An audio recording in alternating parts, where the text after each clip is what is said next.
Mengadakan suatu assessment tidak akan meningkatkan kualitas pembelajaran kita, Dian. Satu-satunya cara meningkatkan kualitas pembelajaran adalah meningkatkan kemampuan guru untuk mengajar. Itu kuncinya.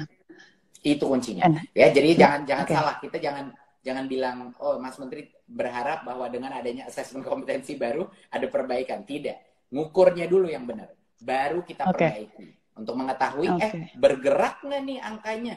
Itu baru kita tahu intervensi yang kita lakukan kepada guru-guru itu benar apa tidak. Nah, kalau guru, sekali lagi tidak ada yang bisa menggantikan guru, ini adalah faktor terpenting. Ada berbagai macam aspek yang bisa kita lakukan untuk meningkatkan kualitas guru. Tapi yang pertama harus kita berikan kepada guru untuk bisa memulai proses pembelajaran yang baik. Kita harus pertama memberikan guru kemampuan untuk meningkatkan kompetensi dirinya secara mandiri. Kita baru memberikan platform-platform pendidikan untuk guru yang bisa dia akses sesuai dengan kebutuhan dan kemauannya dia. Oh, ini baru nih, program baru ya? Iya, program baru, tapi tentunya... Namanya Pak, Merdeka Belajar dan Guru sebagai Penggerak. Apakah itu nih, program yang itu tuh? Ada macam-macam. Bisa dijelasin dikit nggak, Mas Menteri? Kira-kira itu gimana sih cara kerjanya? Bagaimana caranya guru bisa belajar lagi dan gimana cara kita empower guru-guru itu? Apa yang beda dari sebelumnya? Jadi, ada yang guru harus pelajari, ada yang guru harus bahasa Inggrisnya unlearn. Unlearn, oke. Itu sama pentingnya. Kadang-kadang meng-unlearn itu juga sama. Jadi yang terpenting adalah pertama guru itu harus mempunyai karakteristik seperti yang Dian bilang tadi. Dia harus memiliki karakteristik 6 profil pelajar Pancasila itu juga. Itu kuncinya. Akan sangat sulit anak-anak kita kreatif kalau gurunya tidak kreatif. Akan sangat sulit. Garis bawah. Sulit gurunya anaknya itu menjadi mandiri kalau gurunya tidak mandiri. Akan sangat sulit anak itu menjadi bergotong royong atau bekerja berkolaborasi dengan orang lain kalau gurunya tidak kolaboratif. Atau karena kalau gurunya tidak bisa menerima pendapat dari pihak lain seperti misalnya dari pihak murid. Betul. Jadi bagaimana kita mau anak-anak kita kolaboratif dan partisipatif, tapi gurunya tidak memberikan kesempatan anaknya untuk berpartisipasi dan membantu dalam proses pembelajaran. Jadi itu adalah hal-hal yang pertama harus kita benarkan. Jadi menjadi guru yang baik, itu banyak orang punya mispersepsi bahwa menjadi guru baik itu ada kayak kompetensi-kompetensi, ada skill-skill yang harus kita ajarkan. Lalu kita kumpulkan semua dalam satu ruangan, kita kasih seminar, berbagai macam teori pedagogi yang hebat-hebat, lalu boom, guru itu menjadi hebat. Nah, ini adalah mispersepsi. Ini makanya selama berpuluh-puluh tahun, kok kayaknya belum ada perubahan masif dari kualitas pembelajaran gitu. Karena yang terpenting adalah mindset daripada guru itu pertama. Apakah guru itu mengerti bahwa dia harus terus belajar? Untuk bisa mengajar, kamu harus terus belajar. Jadi kita harus memberikan dia toolkit untuk belajar secara mandiri. Kedua, untuk kamu menjadi lebih baik, Dian boleh saya tanya nggak? Kalau Dian belajar acting, itu apa yang membuat Dian menjadi lebih mahir, lebih jago acting over time? Itu apa? Gimana caranya? Latihan, jam terbang. Jam terbang, pelatihan. Dan di dalam pelatihan itu, siapa yang melalui apa feedback untuk tahu Dian ini lagi tambah baik apa tambah nggak baik, itu dapat dari mana feedback? Dapat dari feedback, dapat dari feedback itu bahasa Indonesia apa sih? Pokoknya dapat dari masukan. Umpan balik. Dari siapa Dian umpan baliknya? Dari rekan-rekan aktor, dari director, dari sutradara, dari semuanya sih. Ya. Mengajar Dian itu nggak ada bedanya. Nggak ada bedanya sama acting, nggak ada bedanya dari main piano, nggak ada bedanya dari semua profesi yang membutuhkan suatu craft atau suatu skill, ya. Satu-satunya cara untuk jadi atau olahraga misalnya, satu-satunya cara untuk jadi lebih jago di suatu bidang adalah untuk melihat orang-orang yang sudah jago. Tentunya Dian sering banget lihat aktor-aktor hebat, ya kan, ditonton. Dan juga pada saat melakukan aktivitas mengajar, itu diberikan feedback, melakukan observasi dari guru-guru lain yang mungkin lebih pengalaman. Dan guru-guru itu memberikan real-time feedback di dalam kelas.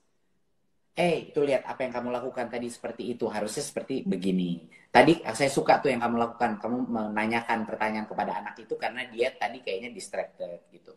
Jadinya observasi. Pak, saya boleh nambahin nggak di bidang ini? Yeah, seberapa besar do you think pengajar itu juga harus punya kemampuan untuk entertaining? Karena menjadi guru dan ngajar itu kan ada showmanship-nya kan. Untuk bisa menggrab atensi dari audiensnya, dia tuh harus punya gitu loh pengetahuan yang sama seperti yang dimiliki oleh kami para entertainer. Mengajar itu harus bisa entertaining gitu loh. You need to work hard, bekerja keras supaya kita tidak membosankan. Betul.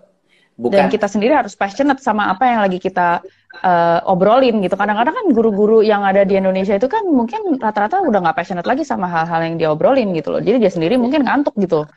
Betul. Nah, boleh saya ganti dikit katanya Dian, bukan entertaining. Entertaining agak sedikit kurang tepat. Engaging. Engaging itu sedikit berbeda sama entertaining. Kalau entertaining itu kita menghibur. Ya kan? Menghibur. Tetapi guru yang baik itu harus bisa engaging ya. Mungkin kata tepatnya bahasa Indonesianya tuh apa ya? Dia harus bisa menjaga atau memaintain fokus daripada. Betul. Itu bisa macam-macam. Ada guru-guru yang bisa melakukan itu dengan cara yang keras tapi efektif. Ada guru-guru yang bisa melakukan dengan entertaining, dengan cara yang membuat anak itu merasa senang sehingga terengage. Ada guru-guru yang memang passionnya di situ dan langsung kelihatan. Passion itu kita nggak bisa bohong loh, Dian. Kalau guru itu punya suatu passion di dalam suatu bidang, itu pasti kelihatan dan anak-anak secara otomatis akan tertular passionnya. Jadi gini, Dian, ini kembali lagi kepada bagaimana, benar banget yang Dian bilang tadi. Kalau gurunya aja tidak tertarik dengan apa yang dia ajarkan, bagaimana anak-anak itu bisa tertarik?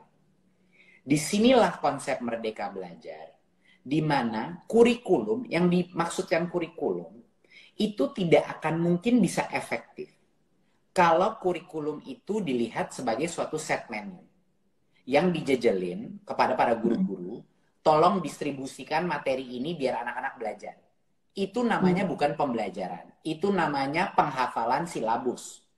Itu namanya bukan pendidikan, itu namanya administrasi silabus. Pembelajaran yang sebenarnya membutuhkan kemerdekaan bagi guru-guru tersebut untuk memilah-milih daripada suatu menu, ya, untuk dia olah lagi dan dia masak untuk membuat masakan-masakan yang benar-benar yang benar-benar disukai oleh murid-muridnya. Jadi kayak chef gitu dong ya? Kenapa? Pakai masak-masak itu jadi kayak chef gitu dong ya, Mas Menteri ya? Betul. Kalau Dian tiap hari dipaksain makan catering yang fix aja dan nggak ada variasi menu. Iya, bayangkan gini, Dian seorang koki, tapi setiap hari menunya Dian nggak punya pilihan sama sekali. Dian cuman boleh masak apa yang diterima dari atasan. Nih, cuman ini aja yang boleh masak tiap hari. Passionate nggak mengenai masak kalau sistem itu? Enggak lah, jadi robot kan? Saya. Jadi robot, exactly.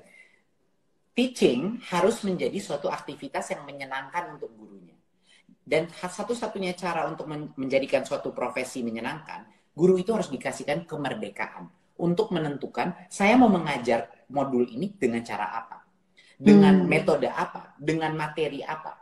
Kebebasan dalam menginterpretasi kurikulum dan memilih elemen-elemen dalam kurikulum secara fleksibel itu luar biasa pentingnya untuk menjadikan guru itu bukan suatu administrator daripada pendidikan, tetapi sebuah co-kreator, sebuah mitra yang bersama dengan murid-muridnya menerjemahkan informasi dan ikut berkontribusi dalam berkreasi dalam kurikulum tersebut. Jadinya kebebasan atau kemerdekaan guru dalam menginterpretasi kurikulum itu luar biasa penting. Luar biasa. Sekarang udah jadi merdeka banget nih ya, bebas banget mereka. Belum, ini lagi bertahap. Kita nggak bisa melakukan semua perubahan ini dalam waktu berapa bulan, apalagi dalam masa pandemi. Tapi sorry aku potong, tapi kayak berartinya dengan pembicaraan ini, aku mulai ngerasain bahwa nanti sistem performance appraisal atau pengukuran kinerja mereka juga pasti akan berubah ya, Mas Menteri ya, dengan model seperti ini. Dan tentunya pasti pengukuran kinerja yang berubah akan mengubah juga behavior mereka gitu ya, diharapkan untuk bisa mengubah cara mereka mengerjakan pekerjaannya gitu di kemudian hari. Iya, secara otomatis harus bergerak arah bagaimana kita cara mengevaluasi guru itu harus bergerak dari yang tadinya dia sudah masuk apa tidak, absen, lalu dia telah mengerjakan RPP apa tidak, lalu dia telah melakukan berbagai macam pelatihan apa tidak gitu. Udah jadi kayak tadinya seperti itu kan, administratif, benar.